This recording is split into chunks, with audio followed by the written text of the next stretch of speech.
छत्तीसगढ़ के मनेंद्रगढ़ से खबर है, जहां एक अजीबोगरीब मामला सामने आया है। जहां एक दिव्यांग शिक्षक ने अपने पिता की आत्मा की शांति के लिए छत्तीसगढ़ राज्य ग्रामीण बैंक के समीप पिंड दान कर विरोध जताया है। दिव्यांग शिक्षक पवन दुबे ने बताया कि 24 सितंबर को उनके पिता के निधन के बाद उन्होंने अंतिम संस्कार किया, जिसके बाद उन्हें कहीं आना जाना मना था। इसी बीच शिक्षक ने छत्तीसगढ़ राज्य ग्रामीण बैंक के शाखा प्रबंधक को एक पत्र लिखा था, जिसमें उन्होंने निवेदन किया कि उनकी आर्थिक स्थिति ठीक नहीं है और सितंबर माह का लोन न काटकर अगले महीने की कटौती की जाए। लेकिन बैंक के प्रबंधन ने दिव्यांग शिक्षक के प्रार्थना पत्र को नजरअंदाज कर दिया और शिक्षक का वेतन काट लिया। इस स्थिति ने शिक्षक के लिए अपने माता पिता का अंतिम संस्कार संपन्न करना मुश्किल कर दिया। मानसिक और सामाजिक लाचारी के चलते शिक्षक पवन दुबे ने नाराज होकर बैंक के सामने अपने पिता की आत्मा की शांति के लिए मुंडन करवाया और वहीं पिंडदान भी किया। बैंक प्रबंधन के इस अमानवीय व्यवहार को लेकर समाज में भारी आक्रोश है। लोग खुलेआम बैंक की निंदा कर रहे हैं। यह देखना दिलचस्प होगा कि बैंक प्रबंधन की इस मनमानी पर कब तक कोई कार्रवाई की जाती है।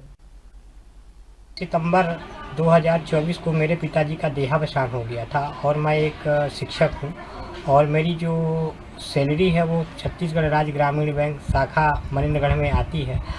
जब अचानक उनका देहावसान होने के पश्चात मैंने वहाँ के शाखा प्रबंधक से पहले निवेदन किया कि चूँकि मेरा व्यक्तिगत ऋण पूर्व से है, तो मैंने कहा कि सर उस व्यक्तिगत ऋण को रिवाइज कर दीजिए ताकि मुझे इस कार्यक्रम को निपटाने में आसानी हो सके। तो उन्होंने पुराने ऋण को रिवाइज करने से साफ इनकार कर दिया। तो मैंने उनसे एक निवेदन किया कि चूँकि मेरा जो व्यक्तिगत ऋण हमेशा मतलब हर प्रतिमाह जो काटा जाता है आपके द्वारा, तो इस माह चूँकि मेरी आर्थिक स्थिति और पारिवारिक स्थिति को देखते हुए मुझे पैसे की अत्यंत ज़रूरत है, तो इस महीने आप ना काटें। अगर आप कहें तो मैं लिखित देने के लिए तैयार हूँ कि माह अक्टूबर का जब वेतन आपके बैंक में जमा होगा तो आप दोनों महीने का एक साथ EMI काट लें।